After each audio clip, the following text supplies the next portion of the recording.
as you can see, Princeton has quite a good gender ratio. There's 49.4% female to 50.6% male. Princeton is one of these schools that does legacy admissions. So 11.3% of these students are children of people who did go to Princeton. 16% of students are the first generation, so that's awesome. And also 9.3% qualify for a Pell Grant, which is specifically for students from lower income families. So Princeton did get a lot of applicants this cycle, 32K, and they admitted 1.8K, and out of those, 1.1K decided to enroll. So here are some other stats about median SAT scores. So for math, it was 470 to 800. And for reading and writing, it was 710 to 800. And for the for the ACTs, composite was 32 to 36, and 36 is max. So this cycle, Princeton is actually only offering regular decision. So there's no early admissions or early action or early decision. So there's only one. This starts in mid-August. So in mid-August, you can start submitting your application. Princeton does accept the coalition application. So you can either submit the coalition application together with the Princeton supplement, or you can also choose to submit the common application for the Princeton supplement. The difference between the coalition and the common application is mostly that the coalition one, I believe, is accepted not at as many places, but it is specifically geared toward students who have demonstrated that they will need financial aid. So it is a good choice for some lower income students potentially, but the common application is definitely accepted at more places. I think you can also might be able to choose both. I'm not exactly sure, but yeah, that's kind of the main difference between the two. So I think the coalition application is also relatively new. I believe it was established around 2016. So I think at the time I was applying, I don't think they actually had the coalition, or it was really new. But yeah, each has their pros and cons. Next, on January 1st, you have your application, both the whatever application you decide, as well as the supplement due.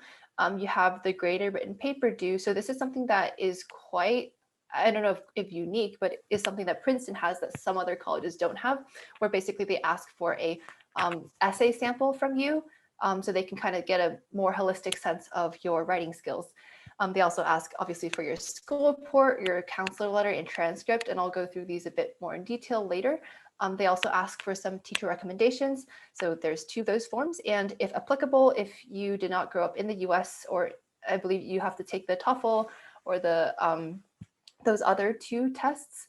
And yeah, just make sure that you keep an eye out on those test days so you can ensure that you have your scores in time for this decision deadline. Yeah, and for February 1st, the financial aid application is due. So yeah, as I mentioned before, Princeton doesn't have early. So if you apply regular, there's 3 possible outcomes. So either you get admitted, you get denied, or you're offered a spot on the wait list. So for the wait list, that basically means that they might accept you, might not, but you have to wait a bit longer to decide to get that final answer. And that usually is by the end of March or beginning of April. So if you are admitted in regular decision, you have until May 1st to respond to decide which college you're going to go to. So what exactly is in the application? So first, you have to submit the completed application itself. So that's what I mentioned, either the coalition application or the common application. This is done completely online. In addition to the regular application, you're also required to submit Princeton specific supplement. And I'll go over a bit more into what that entails later on in the presentation. So that's mandatory. This is also submitted online, I believe usually in the same portal as what you would submit the common app or the coalition app in.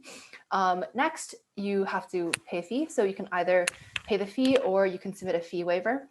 And finally, there is the graded written paper, which is the one I mentioned before. So if you have a essay or paper you've written, preferably in English or history, you should submit it so they have a sense of how you write. So next, they also ask for some more information. So they ask for your official transcript. So be sure that like all universities usually ask for this transcript. So just make sure that you're on top of the deadlines and you're able to request that from your school in time. Also the school report, again, something pretty standard. Make sure that you ask your counselor to submit this. And if you are using the coalition application, both the counselor rec as well as the school report are uploaded as one item. I believe if you're using the Common App, it's separate. Next, the counselor recommendation is basically your counselor at school will write about you as a student, you and your abilities. So your counselor should do this for basically every single one of their students who are applying to university. So I would recommend making sure that you maintain a good relationship with your counselor, not just in your last year, but throughout high school, because your counselor rec will matter in your admissions. Next, we have 2 teacher recommendations. So this is 2 teachers who hopefully can vouch for your academic experience and vouch for you as a person, as a student. So it is recommended that you ask your teachers who have taught in higher level courses. So for example, those APs, those IBs, and in different academic areas of study. So don't ask like 2 math teachers or 2 science teachers generally. So you can provide a more holistic view of you as an applicant. So yeah, like again, you can ask, even if you, let's say you are intent on studying biology at Princeton, you don't have to just ask your biology teacher, your 2 biology teachers. You could ask your English teacher, biology, you could ask foreign language. For me specifically, I actually came into MIT and when I was applying to Princeton wanting to study biology, but I didn't just ask my biology teacher. I actually asked my AP Spanish teacher and I asked my biology teacher. So again, more subjects will make it so that you have a more well-rounded view of you as a student. And next, please submit your mid-year school report. So again, this is kind of an update when your mid-year grades are due. So again, this is on the Coalition application and the Common application websites. Next, so for standardized testing, Princeton, like many other schools, this cycle isn't requiring the SAT or the ACT due, obviously for the world situation, but you can choose to submit this if you want. So yeah, just make sure that you use the proper codes when you submit, because submitting is not free, and just make sure you submit early as well. So we don't want you to resubmit or have to resubmit. Princeton also does not require SAT subject tests. So even though the College Board has actually eliminated that test, if you did sit for a subject test prior to January 2021 and you still want to submit the score, you can do so. I know some schools like MIT just aren't allowing you to submit subject tests point blank, but Princeton allows you the option to do so if you did take it and if you have a good score that you want to showcase. So yeah, keep that in mind. Next, for these 3 scores, the Toefl, IELTS, LTS, and the PTE, if English is not your native language and English is not the language of instruction at your school, you have to take one of these, I believe. So just make sure that you keep your deadlines in mind and you keep when you get the score back in mind, so you can ensure that you submit those scores on a timely basis. Again, the code is 2672 for Princeton for the Toefl.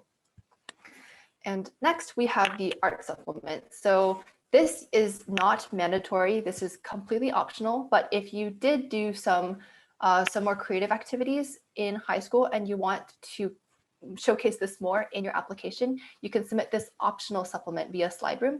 So SlideRoom is just like, I think I did this when I submitted for Princeton. You just like upload, usually, like for me, I played piano competitively. So I uploaded a video of me playing the piano and playing a piece I really liked. So this is due by Jan 8th. So you have a couple more days after the other stuff is due to submit this. Just make sure that you indicate that you want to submit an art supplement in your Coalition, Common, or QuestBridge application, and make sure that you do submit it on SlideRoom. Unfortunately, if you are participating in QuestBridge, you can't submit an art supplement. But yeah, the supplement is very, very open. I, for example, did piano, but I have friends who, for example, did fire spinning and they want to show that off. I have friends who sent in like videos of them doing theater performances, dance, a lot of other things. So it's essentially, if you did anything arts related that you want to highlight, definitely use this opportunity to submit it to show Princeton you as more than just paper materials. Yeah, so again, for testing, like I mentioned before, we do not require the SAT or the ACT this cycle, and we do not require the submission of the SAT subject test, but you can submit it. And if you did take the AP or the IB test, we do recommend that you do self-report all of these scores. But yeah, if for those of you who do submit standardized test scores, you have to submit them directly from the testing firm. So you can't just self-report, you must like send in the official papers as well, which I'm sure there's instructions online on how to do so. Yeah, but despite, you know, all of the stuff that I said about testing, please keep in mind that testing is just one of the many elements of the process. Again, Princeton, like many other universities, does have a very holistic stance when it comes to evaluating students. So there's no minimum test scores at all. There's no like, you know, like you can't be like, oh, if I get higher than something like something on the SAT, I'll definitely get into Princeton. That doesn't happen. So just keep in mind that if you do have really good standardized test scores, that doesn't necessarily mean you'll get admitted. If you do have not the greatest test scores, that doesn't necessarily mean you'll be rejected. So just keep that in mind in perspective. And also keep in mind that we don't ask, the Princeton doesn't ask for the SAT and the ACT, but just you can just submit one of them. And also keep in mind that you can take, for example, the SAT multiple times and then use like the best, I believe, submit the best reading score, the best writing score, and the best math score as a composite score. Yeah, so quick facts about financial aid. So Princeton, like other universities, does give financial aid, and that obviously has helped a lot of its students graduate debt-free, so 83% you can see there, and 61% of students at Princeton qualify for financial aid of at least some sort. And yeah, like financial aid is not just for tuition, but can also be used to pay like for food, for like board, and for like the residential college fee. So yeah, and the average grant for an aid student for class of 2023 was around 56.5K. Average tuition for the 2019 academic year was around 51.8K.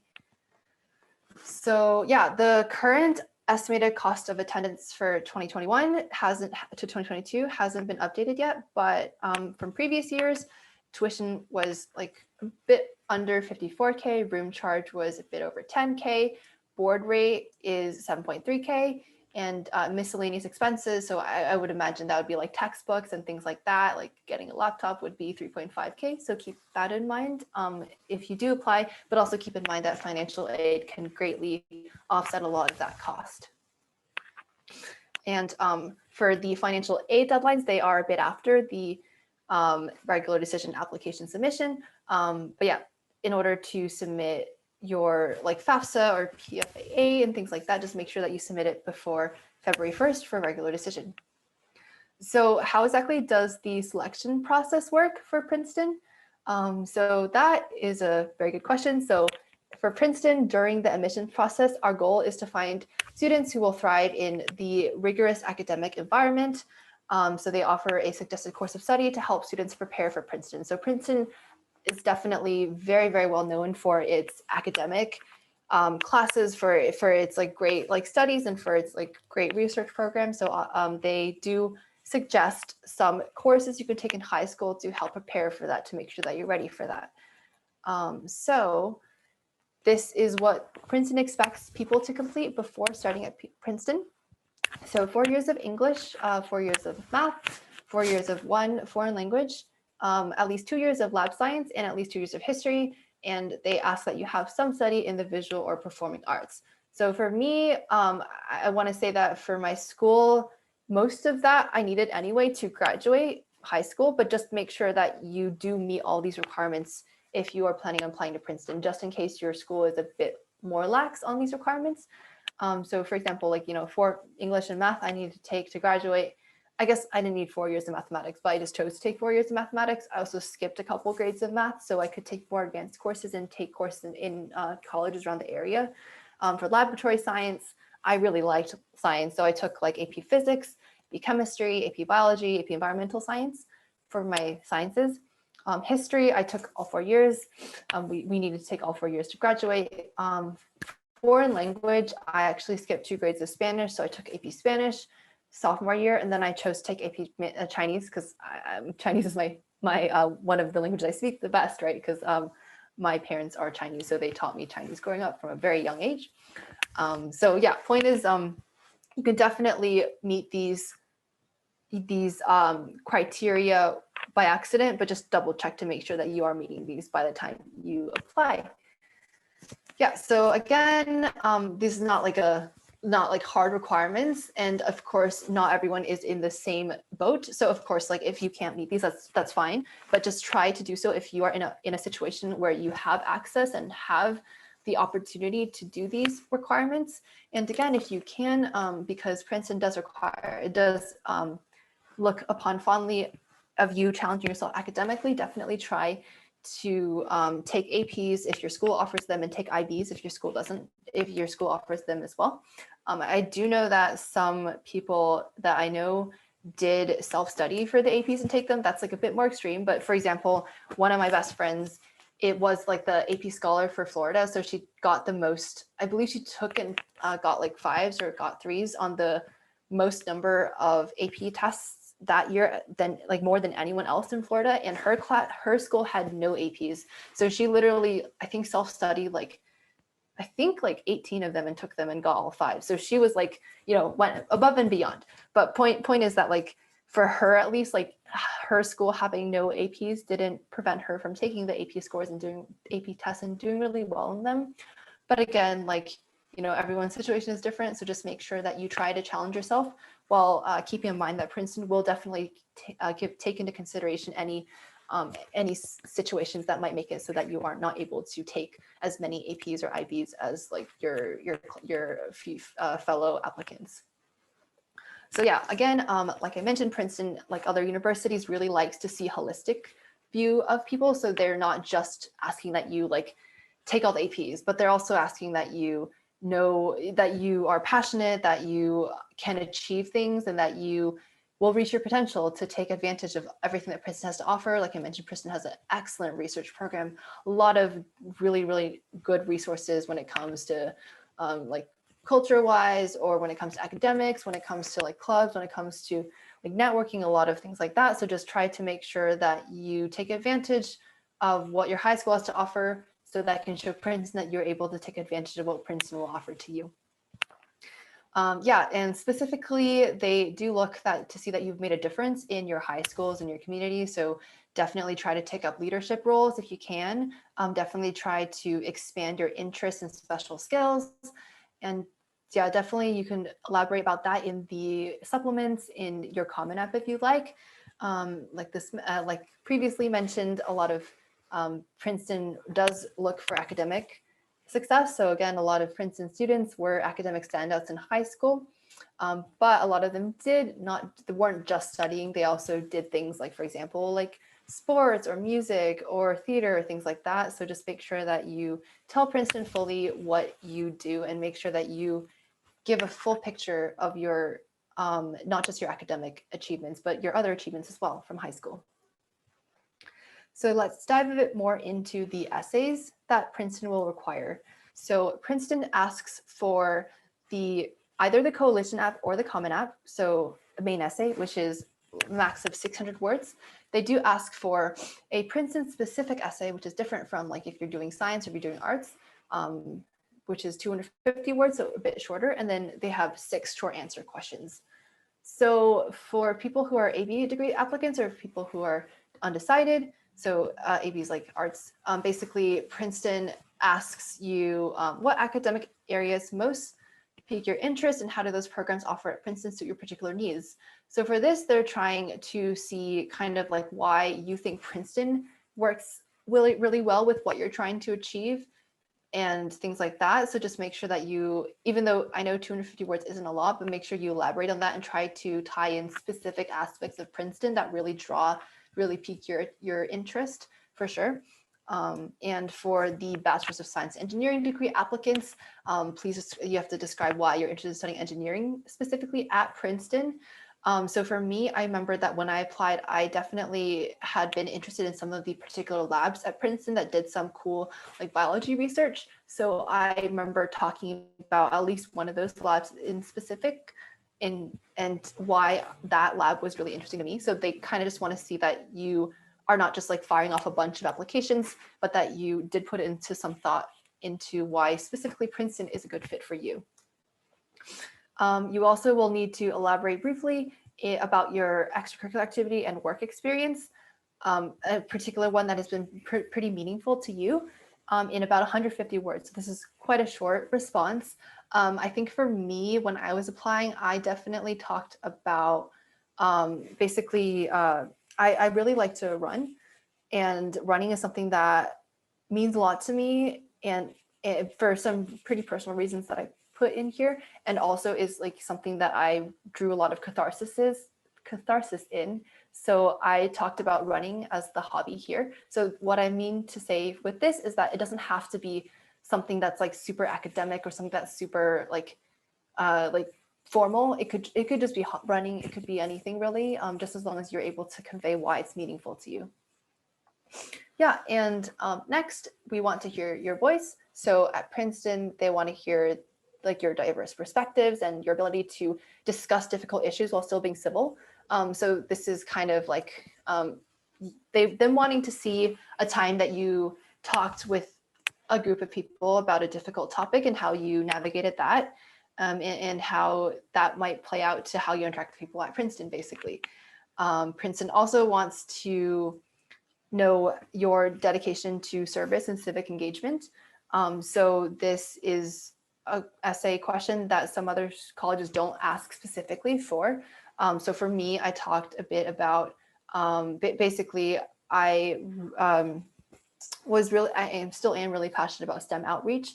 So in high school, I did a lot of and a lot of mentoring, a lot of tutoring for like middle schoolers and other people around the area. And basically tutored a lot like of biology and math and other sciences like that. So I talked a bit about that and about how that kind of drove me. So that's like something to keep in mind when applying to Princeton. They specifically ask about how you contribute to service and civic engagement. These are really short responses. Again, like I'm not really sure how Princeton would read these and decide and evaluate you, but essentially just like be yourself. I know that sounds very cliche, but in schools like Princeton, these admissions officers have honestly read so many applications, so many essays.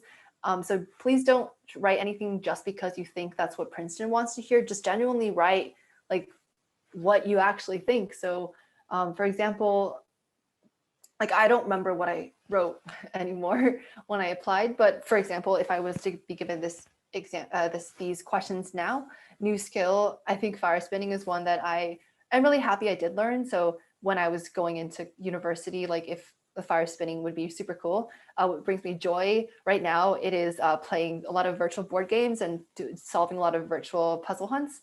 And that's like something that's super fun because it kind of gives me a sense of community, even, you know, in pandemic times when I can't see my friends in real life.